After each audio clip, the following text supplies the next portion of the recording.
हाम्रो हातमा शक्ति फर्केर आउँदैछ, यसको पूर्ण रूपले सदुपयोग गरौँ। साँडेको टाङमुनि बाल्टी थापेर दुध पाइँदैन।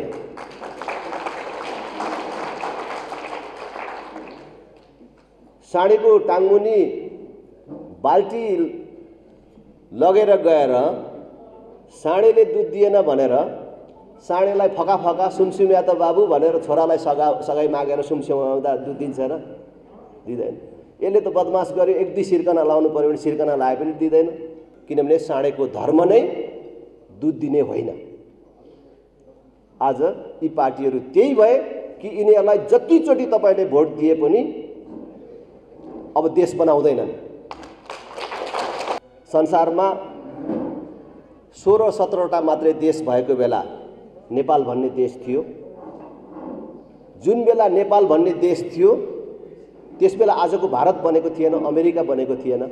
एउटा राम्रो बाटो बनाउन नसक्नेहरू रेलको, पानी जहाजको, मोनोरेलको कुराहरू गर्छन्।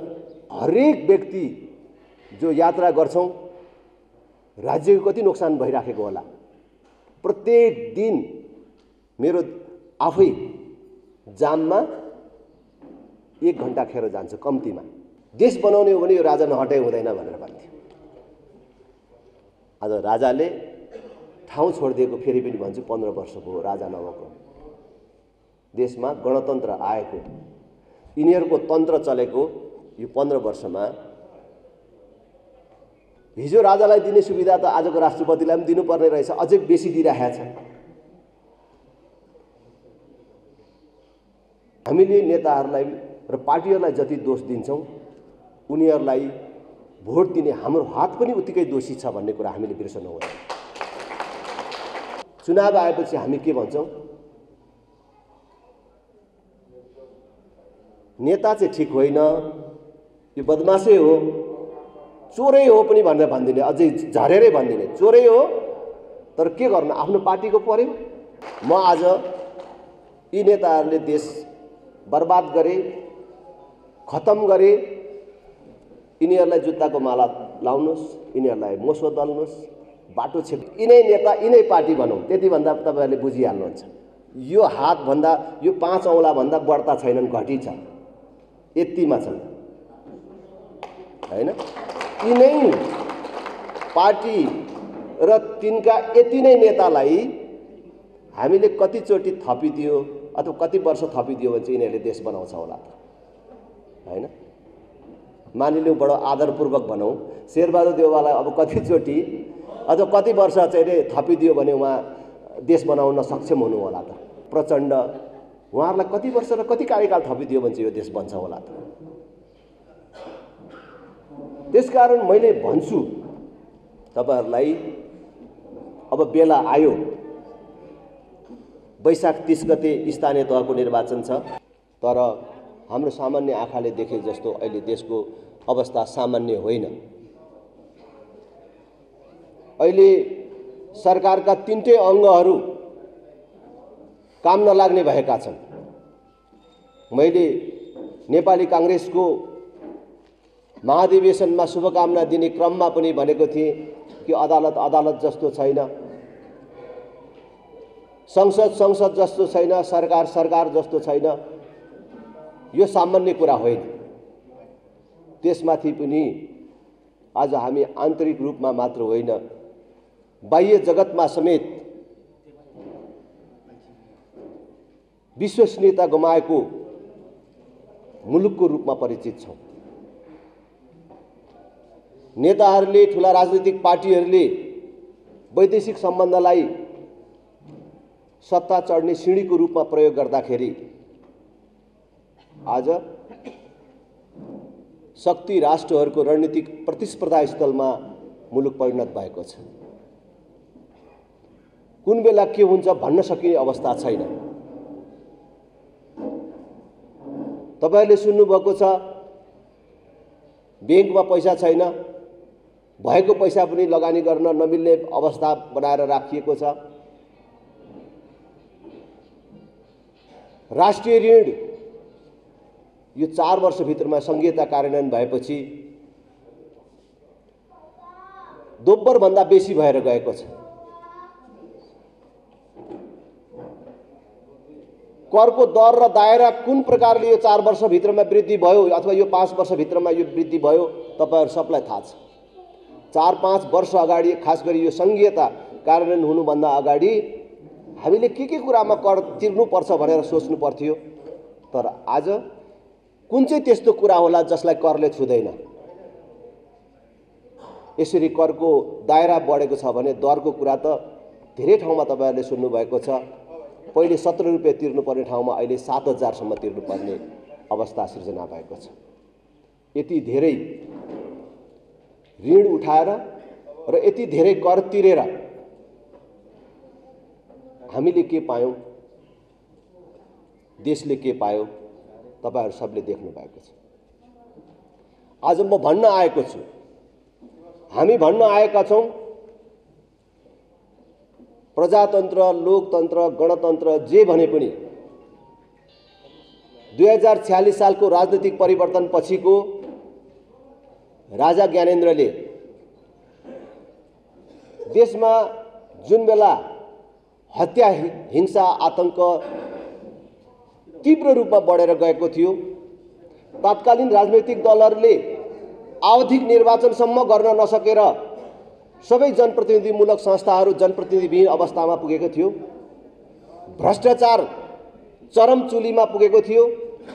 कुनै पनि नेताहरू भ्रष्टाचारको अभियोगबाट अछुतो थिएनन्। एक प्रकारले देश पूर्ण रूपले अराजक स्थितिमा थियो। त्यस्तो बेला यो त अति भो। अब म आफै देशको शासन हातमा लिएर 3 वर्षभित्रमा हत्या, हिंसा, आतंकको अन्त्य गरेर भ्रष्टाचार नियन्त्रणमा लिएर निर्वाचन गराई फेरि राजनीतिक दलहरूलाई नै देशको शासन सत्ता जिम्मा दिन्छु भनेर राजा ज्ञानेन्द्रले 3 वर्षको म्याद मागेर शासन सत्ता हातमा लिएको। तर राजनीतिक दलहरूले 18 महिना नपुग्दै विरोध गरे। राजाले यसरी प्रत्यक्ष शासन गर्नु हुँदैन भनेर आपत्ति जनाए। राजाले जनताको नासो म जनतालाई नै जिम्मा दिन्छु भनेर जिम्मा दिए। त्यो जिम्मा दिनु भन्दा अघिको त्यो 18 महिना राजाले प्रत्यक्ष शासन चलाएको 18 महिनादेखि बाहेक यो 32 वर्षको अवधिमा सबै समय सैद्धान्तिक र व्यावहारिक रूपमा यो देशको नेतृत्व मैले अघि भने जस्तो प्रजातन्त्र, लोकतन्त्र, गणतन्त्र जे भने पनि कांग्रेस, एमाले र माओवादीले मिलेर नेतृत्व गर्दै आएका छन्। उनीहरूले चलाउँदै आएका छन्। त यो 31 वर्षमा देशको अवस्था के भयो? आज देश पूर्ण रूपले बेरोजगार उत्पादन गर्ने कारखानामा परिणत भएको छ।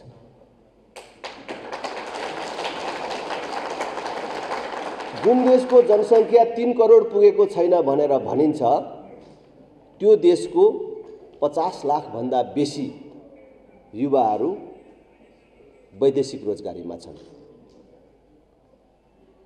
त 18 वर्ष उमेर पूरा गरेको, 50 वर्ष ननागेको, डाक्टरले जाँच्दाखेरि शरीरमा कुनै पनि प्रकारको रोग नदेखिने बलिया युवाहरू जति अरबको मरुभूमि र मलेसियाको जंगलमा धेरै पैसा कमाउन होइन, केवल परिवार पाल्नको लागि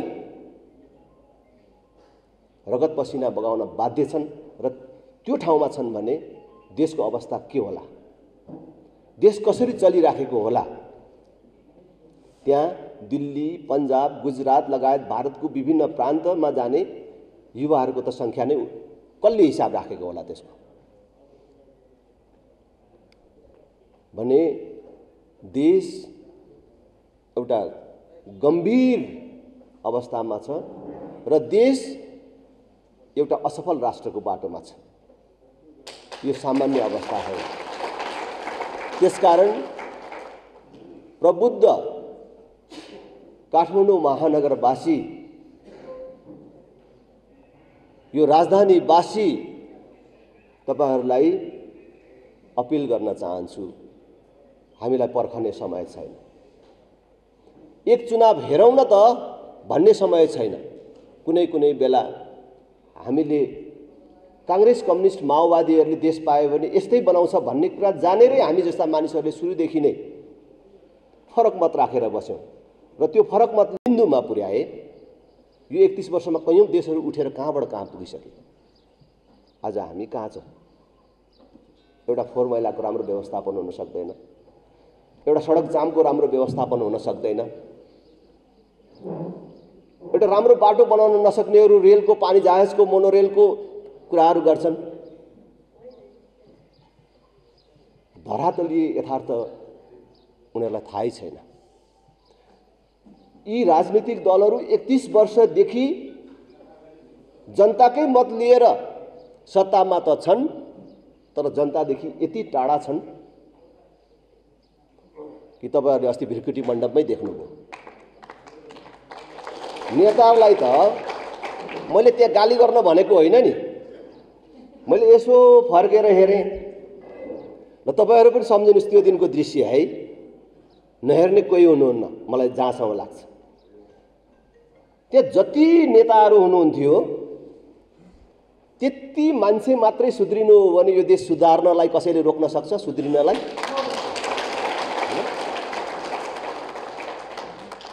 उहाँहरू त्यो 4-5 जना मान्छे सुध्रिनु हो भने न कुनै जुलुस गर्नुपर्छ, न कुनै आन्दोलन गर्नुपर्छ, रगत बगाउनु पर्ने, रेलिङ भत्काउनु पर्ने, केही कामै गर्नु पर्दैन। त्यसकारणले कहीँ एउटा सानो मान्छेले भनिहालेको कुराले क्लिक गर्छ भन्छ नि, क्लिक हैन, क्लिक भइहाल्छ कि ओहो हो त भन्ने भइहाल्छ कि भनेर मैले चाहिँ नि भने कि हामीलाई त राम्रो मान्दैनन् है मान्छेले। मैले तपाईहरुलाई त राम्रो मान्दैनन् नै भन्नु भएन, त्यही ठोक्लान् फेरि हैन। हामीलाई राम्रो मान्दैनन् है भनेर आफूलाई पनि जोडेर भने हैन। तर उहाँलाई कत्रो भ्रम रहेछ है कि जनताले हामीलाई त भगवान प्रभु परमेश्वर मान्छन्, यसले पो बदनाम गर्न खोज्यो भनेर उहाँहरूलाई लागेछ। हेर्नुस् त पछि प्रतिक्रिया त आयो हैन। भनेपछि जनतासँग उहाँहरू कति टाढा रहेछ, धरातलीय यथार्थसँग उहाँहरू कति टाढा रहेछ।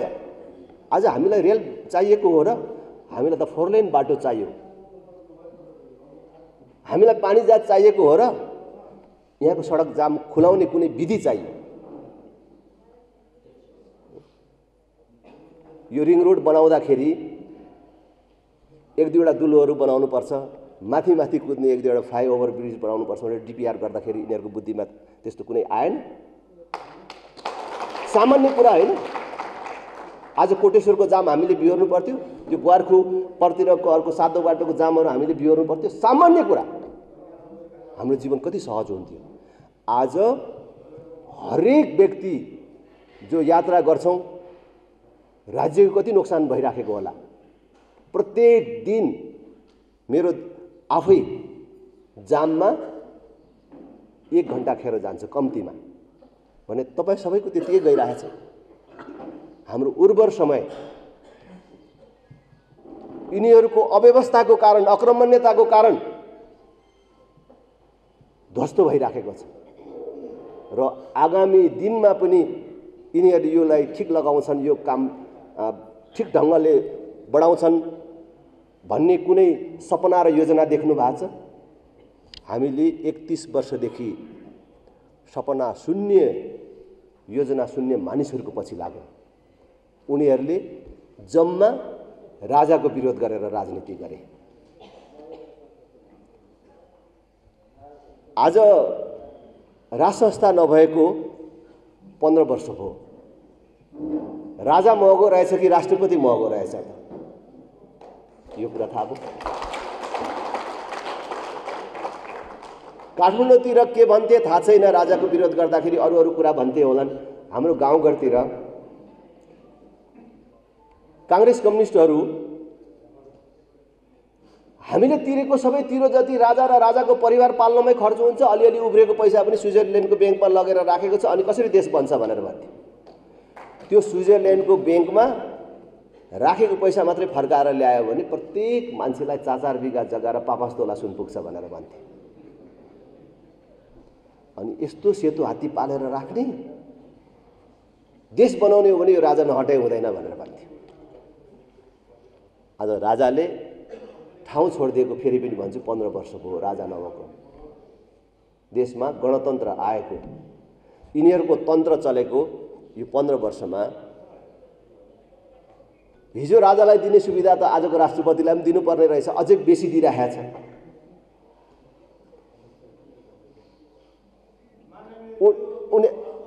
उनीहरूले यही वर्षमा जुन बेला देशमा गणतन्त्र घोषणा भयो त्यसै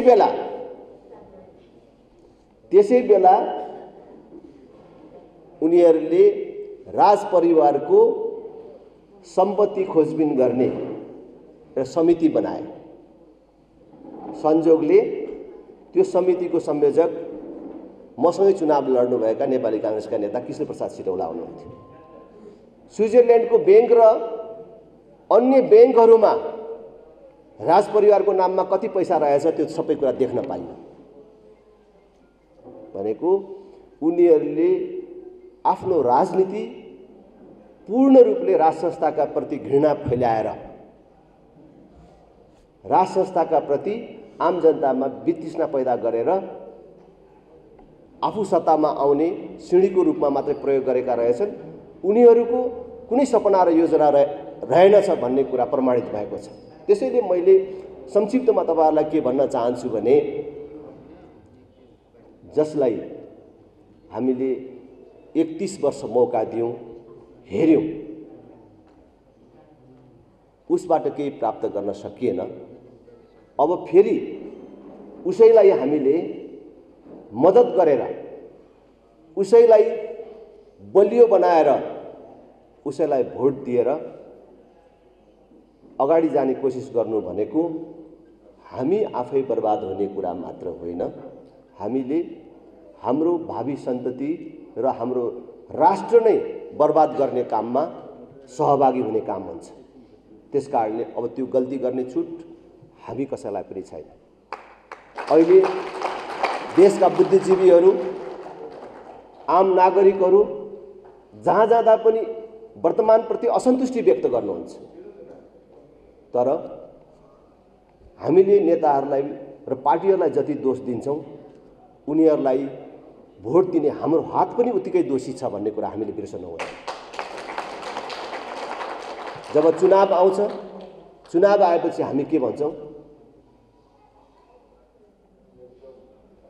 नेता चाहिँ ठीक होइन, यो बदमासै हो, चोरै हो पनि भनेर भन्दिने, अझै झरेरै भन्दिने, चोरै हो तर के गर्नु, आफ्नो पार्टीको पर्यो, अर्कोतिर हात जाँदै जाँदैन भन्यो, ठ्याप्पै त्यसैलाई भोट लाउने। त्यसले गर्दाखेरि पनि आज देश बर्बादीको यो बिन्दुमा पुग्यो। उनीहरूलाई पनि यिनीहरू त कहाँ जान्छन्, हाम्रै पार्टीका मानिस हुन्, हाम्रै मानिस हुन्, कहाँ जान्छन् भनेर उनीहरूलाई पनि जनताले हामीलाई सजाय गर्छ भन्ने डर भएन। हाम्रो कारणले उनीहरू बिग्रिए। सायद बेला बेला हराइदिएको भए उनीहरू पनि सचिन्थे कि। त्यसकारणले जनताले आफ्नो हातमा हतियार आएको बेला ठीक ढंगले प्रयोग गर्नु पर्यो।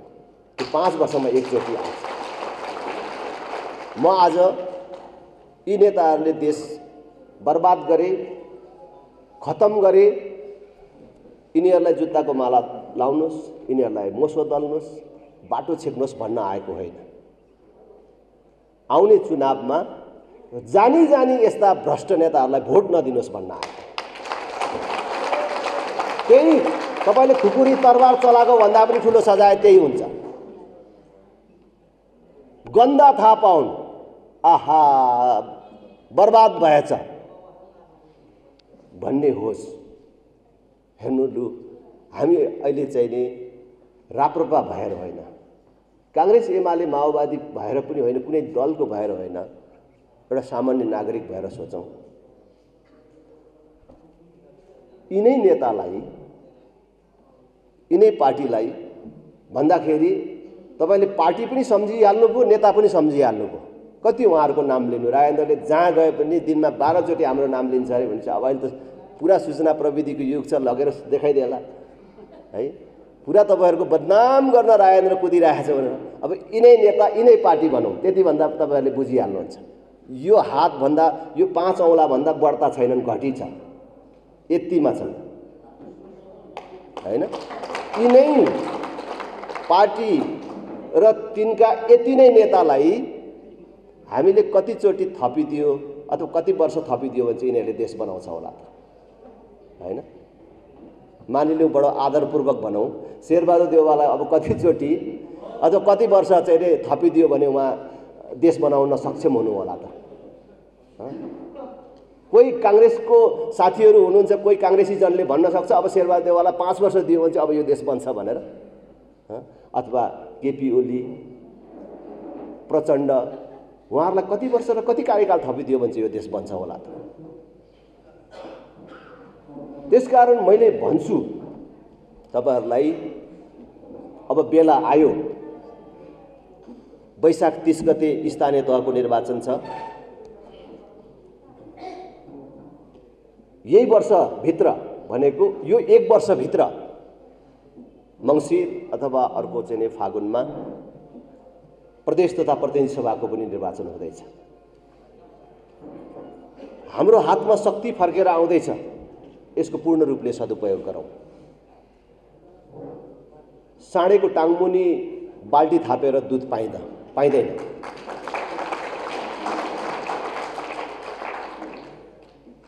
साँडेको टाङमुनि बाल्टी लगेर गएर साँडेले दुध दिएन भनेर साँडेलाई फका फका सुमसुम्या त बाबु भनेर छोरालाई सगाई मागेर सुमसुम्याउँदा दुध दिन्छ र? दिँदैन। यसले त बदमास गर्यो, 1-2 सिर्कना लाउनु पर्यो भने सिर्कना लाए पनि दिँदैन, दाना थपिदिए पनि दिँदैन, किनभने साँडेको धर्म नै दुध दिने होइन। आज यी पार्टीहरू त्यही भए कि यिनीहरूलाई जतिचोटि तपाईले भोट दिए पनि अब देश बनाउँदैनन्। यिनीहरूको दिमाग बाँझो भइसक्यो। अब त्यो उर्वरता आउनेवाला छैन। त्यसकारणले त्यो गल्ती नगरौँ भन्ने कुरा अपिल गर्न चाहन्छु। संसारमा 16-17वटा मात्रै देश भएको बेला नेपाल भन्ने देश थियो। जुन बेला नेपाल भन्ने देश थियो त्यस बेला आजको भारत बनेको थिएन, अमेरिका बनेको थिएन। संसारको यो प्राचीन देश आज मागी खानेहरूको देश भयो। किन यस्तो भयो? अझ नेताहरू औपचारिक रूपमै अब मागेरै ल्याउनुपर्छ, मागेरै देश बनाउनुपर्छ भनेर हामीलाई शिक्षा दिइरहेका छन्। आशा गरेका नेताहरू पनि पो त्यसै भन्न थालेका छन्। एमसीसी ले हामीलाई दिने सहयोग के त? त्यो पैसाले त्यो 60 अरबले बन्ने के त भन्दाखेरि केही किलोमिटर ट्रान्समिसन लाइन विस्तार हुने र केही किलोमिटर बाटोको स्तर उन्नति हुने। अनि त्यो ट्रान्समिसन लाइनबाट हामीले लाने के भनेको बिजुली भारततर्फ पठाउने, बङ्गलादेशतर्फ पठाउने भनेर भन्छ। र हाम्रो नेताहरू के भन्छन् भने हामीसँग यति धेरै बिजुली उत्पादन भइराखेको छ कि निकट भविष्यमै त्यो बिजुली यहाँ खपत हुन सक्दैन, हामीले नबेचिकन हुँदैन। बेच्नको लागि त त्यो ट्रान्समिसन लाइन चाहियो नि, बिजुली कुदाउने बाटो चाहियो नि, यो आको मौका गुमाउनु हुँदैन भनेर भन्छ। कांग्रेस, एमाले, माओवादीले एउटा नेता जन्माउन सकेन, सबैको त कुरा नगरी एउटा अर्को कोही मान्छे जन्माउन सकेन कि उनीहरूको भित्र कि हाम्रो बिजुली भारतलाई, बङ्गलादेशलाई नबेचेर यही सदुपयोग गर्न सक्छौं, यही त्यसको खपत गर्न सक्छौं।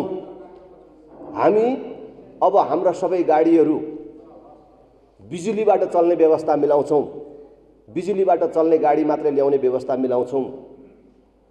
हाम्रो अब घर घरमा ग्यासले होइन बिजुलीले खाना पाक्ने व्यवस्था मिलाउँछौं। ग्यास भन्दा बिजुली सस्तो बनाउँछौं। डिजेल पेट्रोल भन्दा बिजुली सस्तो हुन्छ, वातावरणीय दृष्टिकोणले पनि त्यो उत्तम हुन्छ, देशलाई पूर्ण रूपले औद्योगिकरणको बाटोमा लान्छौँ, संसारभरका लगानीकर्ताहरूलाई हामी निम्त्याउँछौँ, उनीहरूलाई सुरक्षाको र करमा छुटको व्यवस्था मिलाउँछौँ, जसले रोजगारमूलक उद्योग स्थापना गर्छ उनीहरूलाई लोड सेडिङ नहुने र बिजुलीमा पनि छुटको व्यवस्था गर्छौँ र हाम्रो बिजुली यहीँ खपत गर्छौँ र भारतलाई बिजुली चाहिने भएछ भने तिमी नै यहाँ ट्रान्समिसन लाइन विस्तार गरेर लैजाऊ भनेर हाम्रो दर रेटमा किन भनेर भन्छौँ भन्ने नेता एउटा पनि जन्माउन सक्दैन।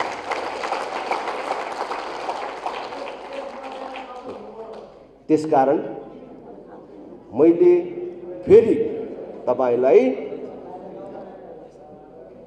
दोहोर्याएर भन्छु, अब हामीलाई पर्खने छुट र सुविधा छैन। मलाई थाहा छ हाम्रो पार्टीको एकता महाधिवेशन पछि पार्टीको यो नेतृत्वलाई एउटा आशाको नजरले तपाईहरुले हेर्नु भएको छ। हाम्रा केही प्रतिबद्धताहरू छन्, त्यसमा तपाईहरुले हामीलाई हेरिराख्नु भएको छ। म त्यो पार्टीको नेताको हिसाबले प्रतिबद्धता व्यक्त गर्न चाहन्छु। तपाईहरुको विश्वासमा कुठाराघात हुने, तुषारापात हुने कुरा र काम हामीबाट कहिल्यै हुँदैन। तपाईहरुलाई एक दिन